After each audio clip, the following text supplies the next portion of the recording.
What's up, carnivores? Zach here with American Smoke, and today's video is brisket for beginners. Brisket can be very intimidating. It can seem daunting. It can seem complicated. It can be in a very expensive piece of meat that as a beginner, maybe you don't want to mess up. Today, we're going to do a simple but delicious brisket that's going to come out epic. It's going to come out something you can be proud of, but it's not going to be overly complicated, and you're not going to have to do a whole lot of steps, have a whole lot of supplies to get it done. So that's what today's video is about. Let's get it.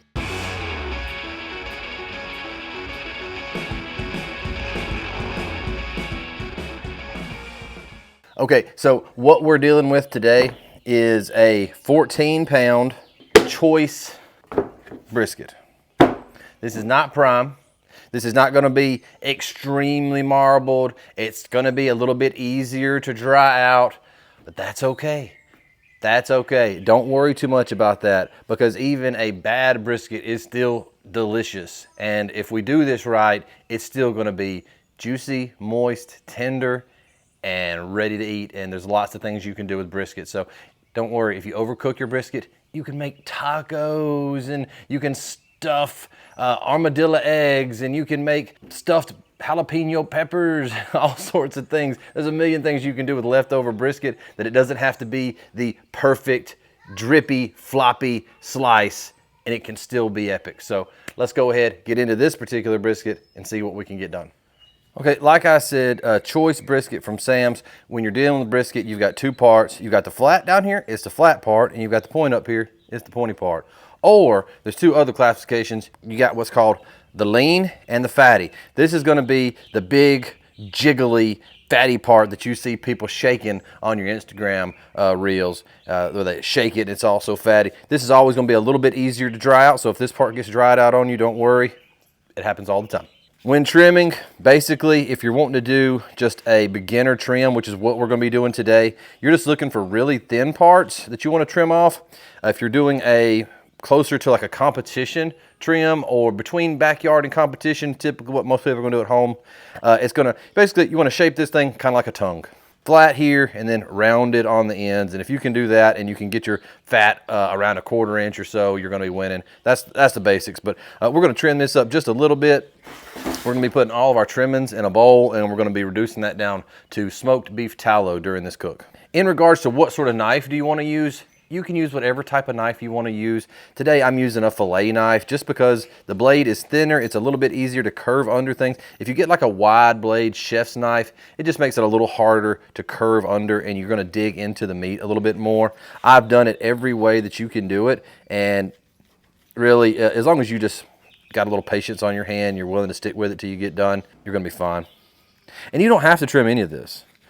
This is just what's called fat and silver skin, and it is not going to take on the salt as much, which is really the only thing that the meat can absorb. The meat's not going to really absorb any of your peppers or any of your spices, anything like that that might be in your brisket rubs. It absorbs the salt, because salt is dissolvable, pepper's not dissolvable, garlic is barely dissolvable, but the salt is the main thing that's going to dissolve, and these silver skin acts as a barrier to that flavor. And so if you want to spend a little time cleaning this up and getting rid of that silver skin, do that. Let's move on and get up here the top of the point. You're going to have some really thick portions of fat here, and if you'll observe, I'm going to cut straight through this, give you a cross section what this is going to look like. You see that right there? That is not going to render, that is not going to break down. That will get gelatinous and softer during the cook, but it's not going to produce a good bite, and it'll produce a heck of a lot of good tallow. I usually remove anything that's thick and hard like this and use that for tallow, but you don't have to. You can cook it with it on there. If this is your first brisket, your third brisket, maybe you've already messed up some briskets, you know what I'm talking about, but I take all this off. You're going to share your brisket cooks with people online, and people are going to just tear you up. It don't matter what you do. All you got to do is say fat cap down. All you got to do is trim a little bit too much, and people are just, they're just petty. You know how it is. You know people, they're the worst. I get it all the time. I'm out in the open. I'm exposed to criticism, and so I got a thick skin, though. I could care less what any of you losers think about me. but, but yeah, just trim this thing up, get a lot of this thick fat off of there, and don't worry about what anybody says. Every brisket is a learning experience for you, and you'll learn something every single time. Okay, so I'm getting sort of down to the meat here on this part, so probably going to leave that be for now. I might come back and trim that up just a bit more. But this is going to be, for me, more of a light trim, closer to a backyard brisket. We're just calling it the beginner brisket. And so this little piece right here, you can leave it on. Like I said, leave it on if you want to. I'm going to round it off, and then I'm going to put this into some frozen brisket trimmings that I've got that I'm going to use for hamburger meat. Make sure that you've got a good knife, that you've got some gloves. Keep you some paper towels nearby, and if it's get to a spot that's really wet, like when I flip this over, you're going to dry it off, because the last thing that you want to be doing is messing around with a slick, wet, heavy piece of meat and a dull knife. So make sure you got dry brisket, sharp knife.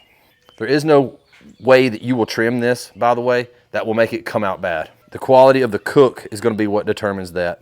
Do you cook to temp? That's going to be the biggest determining factor on whether or not you have a good brisket at the end of the day. You got a lot more of this hard fat around the sides, and some people will say don't trim it. We gonna trim it today. All right, let's flip it over and see what we got on the back side. This is what you call the fatty side, fat cap. If you're getting into brisket, you're going to hear that term a lot. Fat cap. You're going to see debates. Just get into some of these chats about whether it's brisket, fat side up, fat side down, fat cap up, fat cap down. People get heated, man. First world problems. You know what I'm saying? Now, I will not be trimming off the mohawk today. As you get more advanced in your brisket trimming, you'll start worrying more about aerodynamics. For this particular brisket, I'm going to say not so much. Like I said, this is just, hey, I want to cook a brisket. I want to go ahead and get that under my belt so I can say I've done it. I want to get some experience with it and see sort of what happens when you cook it. Is it as hard as it seems? Will it be good enough that I can justify spending the money? And you're going to agonize over what's the right seasoning, and you'll ask Facebook groups and all this different stuff, what sort of seasoning do y'all recommend? And really and truthfully, look, get you some salt and pepper, some garlic, and get some smoke on this thing, and you're gonna be fine. For anybody that's curious about this knife, I'm sure somebody will ask. This is just an old Rapala fish fillet knife. Nothing special, man. Besides cosmetics and aesthetics, most knives, there's really nothing special about them. You know, you've got metal, and you put an edge on it, and it's either sharp or it's not. And I don't care how expensive it is, who made it. If it ain't been sharpened, you're going to outclass it with a butter knife that you put an edge on every time. You got a lot of fat over here on this far side. Like I said, all this stuff is just gonna, you know, smoke up, but it's not gonna render, and it's just gonna turn into an uncomfortable bite. If you find that you've got any pieces like this that are cut through, but when they butchered the animal, you can get rid of that if you like. Put that into your hamburger pile and move on. Now you can scrutinize this and try to get it down to a 1/4 inch. What I have found that if I try to spend a lot of time getting this down to a 1/4 inch, I just end up with bare spots, and that bothers me, and I just don't worry with it. Now when you get right here, there's a large vein of fat that runs in between, and so you can dig in and cut some of that out if you like. I'm not going to worry with that today since this is a beginner brisket, but you can do that. You're going to have a little bit of oxidized meat on this outside edge over here. What I'm going to do with that is I'm just going to run the blade right down through there, get that oxidized meat off. It's not going to hurt anything. Cook it if you want to cook it. I'm just cutting it off. Like I said, step into this brisket trimming game with patience in mind. Don't get impatient. Don't get lazy. That's how people get cut. Goes into the hamburger pile. At this point, you can look at things and decide if you're going to be aerodynamic or not. We're going to be cooking this brisket fat side down. Let's see what people have to say about that. But we're going to be cooking it fat side down. The smoke is going to be coming in and flowing over this thing. It's really got a pretty good layout. Some people say the aerodynamics of a brisket is bull. You can figure that out as you cook some briskets. If you're a person who enjoys things to be cosmetically pretty, then keep trimming, round it off, make it the way you want it. It's your brisket. You paid a lot of money for it. And since we are going to be cooking this beef fat down to tallow, you're going to get your money's worth out of it. One little tip that you can do pre-cook is you can look and you can see the way that the muscle tissue is running. Long strands of muscle tissue running straight that way. You can see that very clearly. What you can do is you can take and cut yourself a little bit of a line right there, and that way you know when you see that brisket at the end of the cook, follow that line, and it's going to show you kind of how to cut opposite of the line when you're slicing. Because if you cut this away, you're just going to have long strands that run with your slice, and it's going to be really tough, and it's going to say, oh man, I did something wrong, my brisket's tough. No, you cut it wrong. You want to cut it against the grain, across the grain. That way those individual strands are running this way, and when you pull that slice, it pulls those strands apart.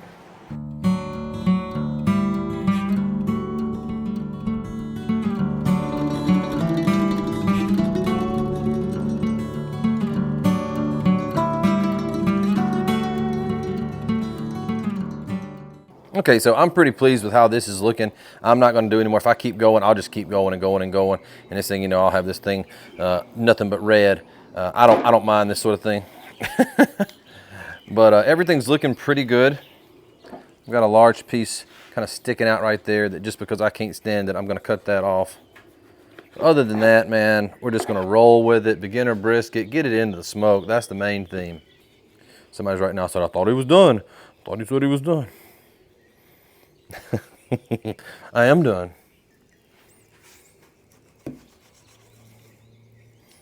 Every time you look at this thing, you're gonna see one more spot you can trim up.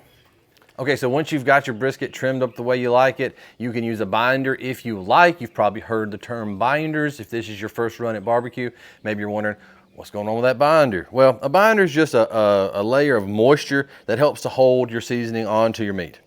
The thing is that if you put salt onto this meat that's already moist, it's going to pull moisture out of it and it's going to bond it to the meat anyway. Now you can use olive oil, Worcestershire sauce, hot sauce. You can use fat if you like. They make a duck spray fat. It's really, you know, you can use salad dressing if you want to, whatever you want. At the end of the day, everything that you put onto this brisket is another layer that smoke has to get through in order to get into the beef. And that means it's going to reduce the amount of smoke flavor that you get on your brisket. So something to keep in mind. Use a heavy binder, use a heavy seasoning, you're going to get a little bit less smoke flavor. To season this brisket, we're going simple. We're going salt, pepper, and garlic. You can just do salt. You can just do salt, pepper. Go completely Texas style. We're going salt, pepper, garlic. Today we're using Lane's salt, pepper, garlic. It's a great ratio, got a great grit size, and produces really good barbecue in my personal opinion. You want to go on decently heavy with this, but not overly heavy. And you're going to see mixed stuff, and you're going to find that maybe you like super heavy seasoning on your brisket. Maybe you like very mild, very light seasoning on your brisket. You're going to hear people that can produce award-winning briskets produce them both ways and everywhere in between. My recommendation, first brisket, go with a mild to moderate coat of seasoning and you're going to be happy. And then you can adjust from there. The important thing is to get seasoning on all sides.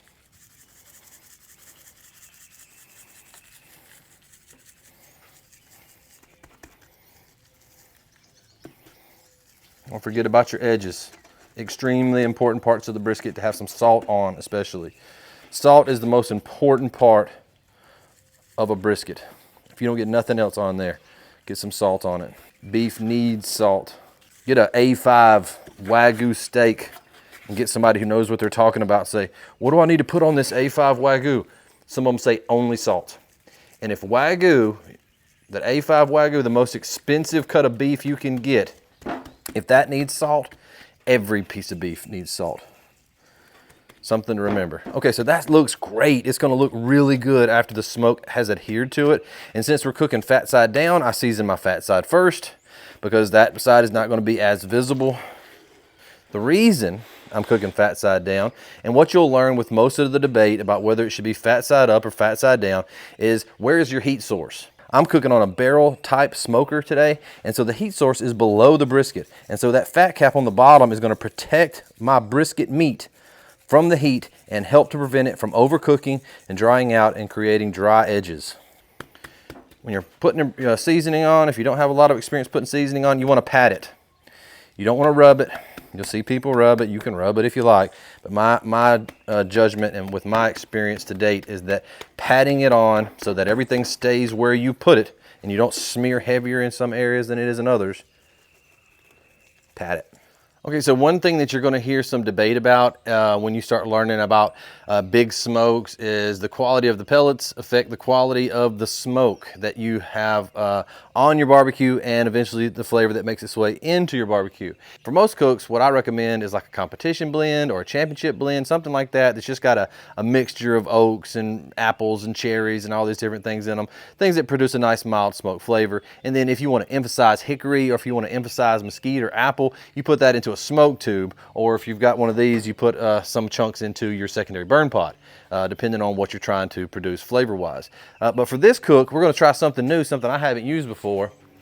Today we've got some smoking pecan shell pellets. So these are not made from the branches, these are made from the leftover shells of the pecans, and word of mouth is that they produce a really good, clean, stronger smoke flavor on the barbecue.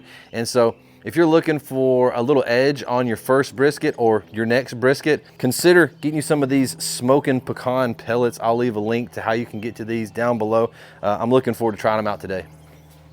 Woo, that is a lot different right there. That is a lot different right there. Let's have a look at these things. Man, I'm talking about dark pellets. Look at that. Smell clean. Man, that's wild. I've never seen pellets look like that before. That's really cool. Let's get them into the hopper.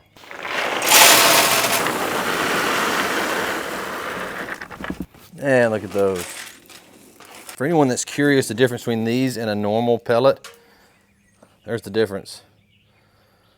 Man, isn't that beautiful? But 20-pound box, 22-pound hopper, ready to rock.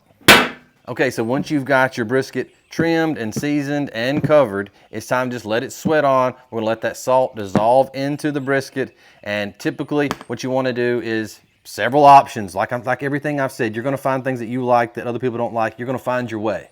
You can season it and go straight onto the smoker with it. If your timing is ready and it's gonna come out right for you as far as when it's done, you can do it that way. Or you can do what I'm doing. I'm gonna just leave it in here. I'm gonna let it sweat on for about 8 to 10 hours. And tonight at around between 10 and 12, I'm gonna be putting this into the smoker. That way I can have brisket for a late lunch tomorrow. I've done it in the past where I just wrap this up in plastic wrap. That works really well. But I'm gonna be leaving this one in the Drip Easy prep tub. I'm gonna put it in the fridge. We'll take it out tonight and get it into the smoker. All right, carnivores, it's 10 o'clock-ish. Go ahead and get the Camp Chef fired up. Let's get that temp dialed up to 250 degrees, and we're gonna be running the smoke setting on 6. Now, if you're running a vertical pellet smoker, or a pit boss, or anything like that, stick with the temp 250 on your beginner brisket. That's always a great temp. You know, some people go 270, some people go as low as 200, 225. 250 is a safe temp. It's gonna be a slow cook, not a super slow, not a super fast. It's gonna be right there in the safe zone for a beginner brisket cook. As far as me putting this particular brand of smoker on the smoke setting, if your particular smoker doesn't have a smoke setting, then just use a smoke tube. Get you a smoke tube and run whatever type of pellets you wanna run in that tube. That is, if you like a little bit of extra smoke flavor on your brisket. Now, you may not have a preference. Your first cook, don't worry about it. Just see what your smoker can do without any help and see if you care for it. Later on, you cook another brisket, you may want to go ahead, get you a smoke tube, see if you like that more. But start off, just run your smoker, whichever one you've got, see what you think. So we're going to let this go through its startup process, come up to temp, then we're gonna get the brisket in there, and then we'll be calling it Betty Bye for a few hours, and then we'll come down and check it. I love it when the smoke starts rolling out of these things, man. It just like gives me the tinglies. If you're just getting into smoking, you're gonna find out what I mean, man. You see that smoke rolling, you're thinking, all right, I'm up to something. I'm up to something.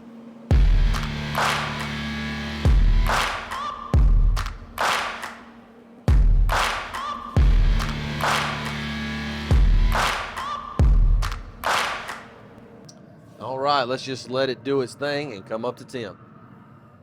Okay, so we are just about there. Let's go ahead and get the brisket probed up and ready for the smoker.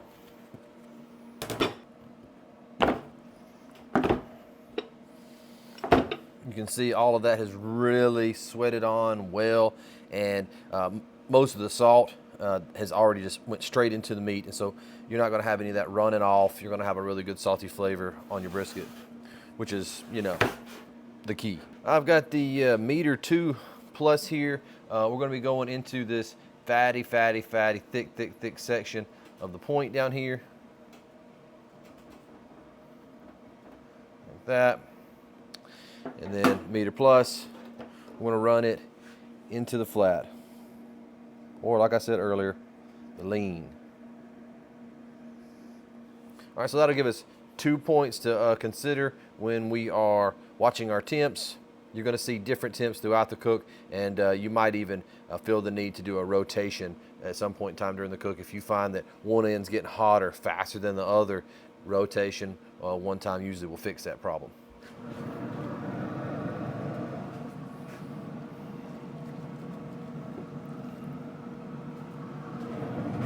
See, I see what you did right there. You almost let me forget about my tallow. You almost let me forget.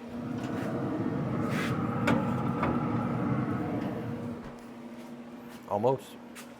All right, so I checked my meter at the 2 hour mark, and my flat end, which I put down here, is a lot hotter than my point, and so we're just gonna give it the old 180.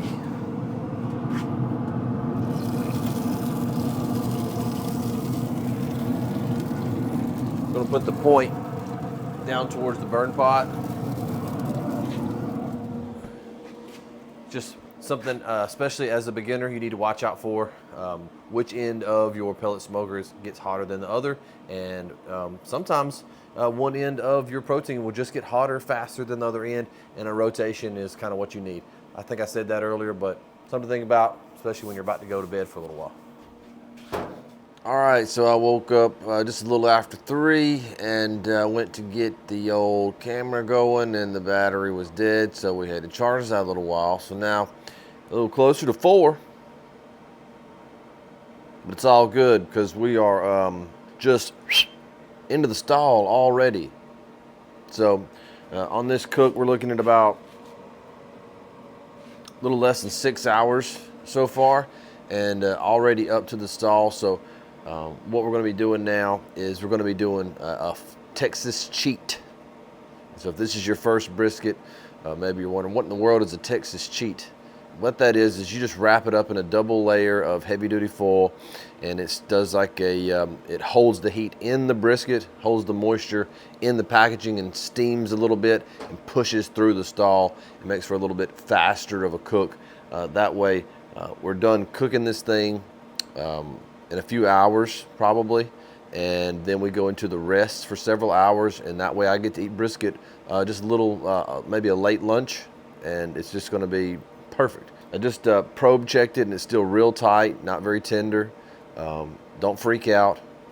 Things are going to tender up a lot as you get past that 160, 170 mark, which is where we're at. When we flipped the brisket around, when we did the 180, that did exactly what we wanted to do. The flat and the point are both within a few degrees of one another, right there between 165, 170. So let's go ahead, have a look at it, get it onto the foil, get it wrapped up, and then we'll get it back into the smoker.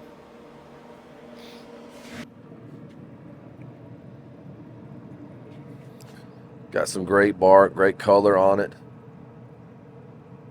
You can see it's sort of dried out on the outside a little bit. That means the moisture is really starting to come out of it. and we're going to start having less water coming out and more fat rendering at this point. Our tallow has rendered out really nicely, so you're starting to get those cracklings in there. All of that will be fully rendered by the time that we get ready to pull the brisket.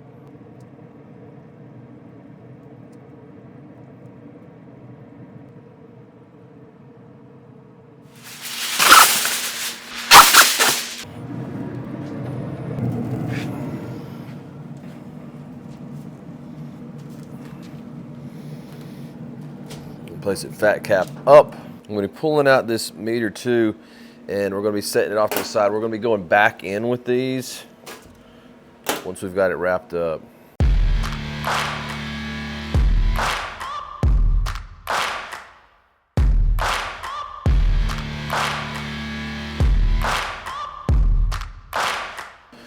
All right, so now that we've got that back wrapped up, don't go low because you want to hold in your fat.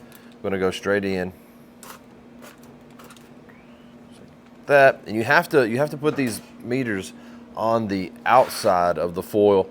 Otherwise, if they're wrapped up in these layers of foil, they'll have a lot of trouble getting the signal out. All right, it's ready to go back in the smoker. So a lot of times what you're gonna see people do is put butter or tallow or, you know, any number of things into the wrap with the brisket.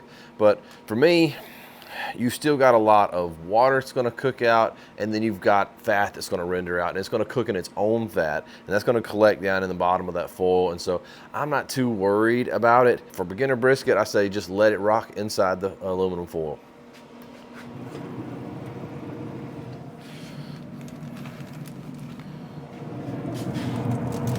Once again, making sure point side towards my hot end. We'll close that down, and I should be able to go back to sleep for a few hours without too much to worry about. Guess we'll see y'all then. All right, carnivores, we have reached the point in the cook. It's about 7:30 in the morning, where the brisket is ready to come out of the smoker. At last check, we were at 204 degrees in the flat and 207 degrees in the point. A friend of mine that is really good friends with a competition guy says that a lot of the competition guys take their brisket to 208 or more anyway. If this is your first brisket and you check it and oh Lord forbid, you know, it's at 207 and you were supposed to pull at 203, you're gonna be okay. Because it really don't matter what temperature it's at. Probe tender is the most important thing at this point. Probe tender. I'm just gonna go ahead, get a little probe check here. A little bit of pressure right there, but compared to what it was a few hours ago, it's extremely tender. Your point is always gonna feel much more tender than your flat. Like I said earlier, the flat is the lean, the point is the fatty. Yeah, we're looking at 207, 203, 204. And so at this point in time, what you can do is you can let it set out for a little while and let the temp start to come down. Typically what I say is when it comes down from where it's at down to around 190 or so, that means that heat is leaving the brisket. Then you can, you know, put it in the cooler and let it rest for however long you like to let it rest. Because what you're gonna see is that this is gonna continue to cook up a few more degrees, even though it's out of the pit. So we're gonna let this sit out to around 190, and then we're gonna put it in the cooler for a rest till lunchtime today, maybe a little later. I like to see it do a 5 or 6 hours. I'm gonna be leaving my meters in to make sure it doesn't get below 140, 145 degrees. That's food safe. So as long as it stays above 145 for sure, your food's safe. So we're gonna put it in there for the rest here in just a minute, and then we'll see y'all for the slicing, dicing, and tasting part of this video. Okay, so our temperatures are officially coming down into the 190s. I've got to get my girls ready to go to school. So let's go ahead and get this brisket into the cooler and close the lid, and we'll come back in about 5 hours.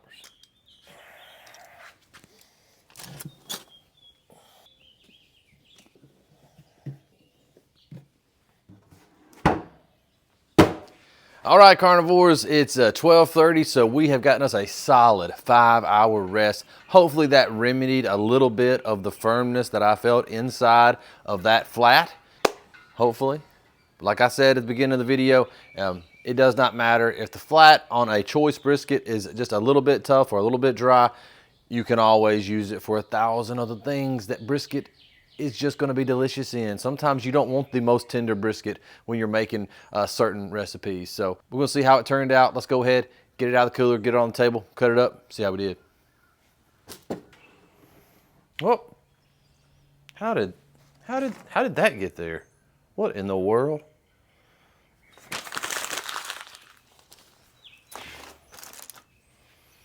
It feels a little bit squishy. All right, so we let it come all the way down to about 145.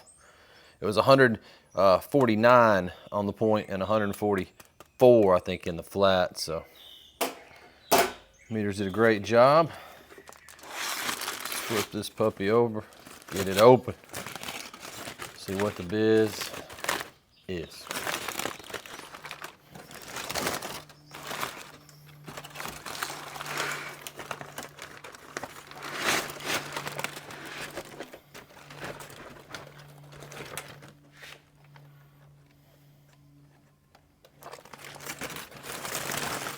All right, so this is our fat side. You can see the grates on it from when it was fat side down in the smoker. You can see we've got a nice jiggle on there. This is the side that was up. Looks awesome sauce, baby, just awesome. Smells fantastic. Right, so excellent looking brisket, excellent looking brisket. We're gonna take a few slices right out of the flat. We'll cut into the point, see how it did, and see how this beginner brisket turned out. It can't be that bad. I mean, my God, look at it. All right, since we know the grain is running right this way, that means we wanna start cutting here, right against the grain. So I'm just gonna take a few slices here. 1/4-inch slices. It's slicing really good. Slicing really good. Beautiful smoke ring on this brisket.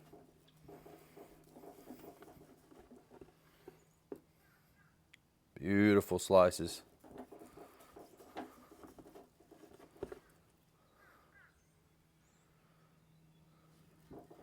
Still nice and steamy, even though it was on a 5-hour rest just in the cooler. So for anyone that's curious, how long can you rest a brisket in a cooler? For just a standard, and that's the old Igloo Wheelie cooler. You know, it's not a Yeti or an Arctic or anything like that. For anybody that's curious, 5 hours. I did let it cool down just a little bit before I put it in there because I didn't want it to carry over cook too much. But yeah, if you need more time than that, you may want to consider a warming chamber or putting it in the oven, something like that. So let's check out a slice of this. I mean,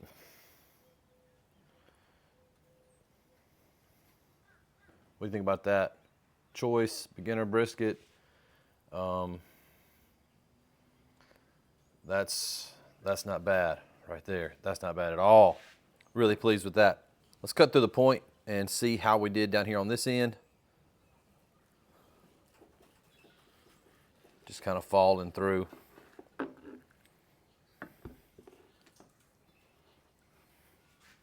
That right there is what you want, baby. That right there, that is what you want. That's just borderline perfect right there. Borderline perfect. Turn it sideways, get a little cut. The super fatty end. Get a slice from the fatty. Typically on your fatty end, you're going to do thicker slices, closer to 1 inch.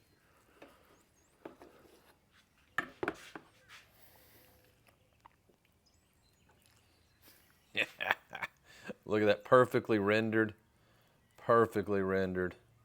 Got the top of the flat here, and then this is your point. Super fatty, super jiggly and tender. Just perfect, man, so perfect. All right, so it's time to go in for that bite. You can see our flat turned out perfect, just perfect little hang over the knife. Pull apart. Just, I'm so impressed with this. So impressed.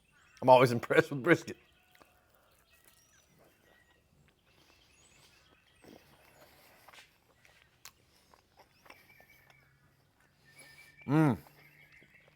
That's fire. Just for salt, pepper, garlic, I want to give a big shout out to smoking pecan pellets. The smoke flavor on this brisket is really, really good. And I didn't use the I didn't use the secondary smoke pot. I didn't use a smoke tube. I just wanted to see what these pellets would produce all by themselves, burning in the smoker, and very good.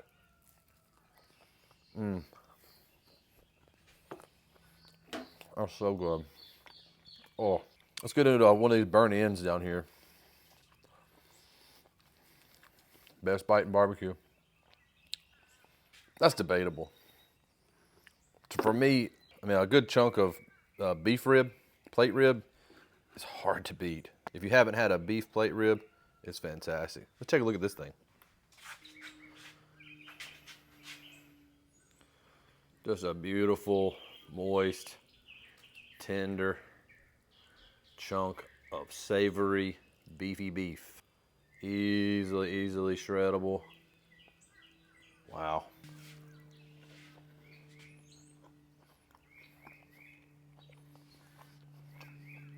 Now that's my favorite part. Some people are lean side fans, some people are fatty fans.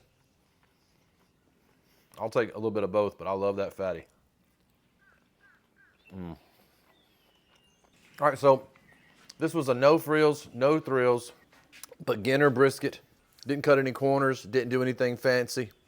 Anybody can duplicate this. You can duplicate this. If you have any questions about how we did this today, let me know in the comment section down below.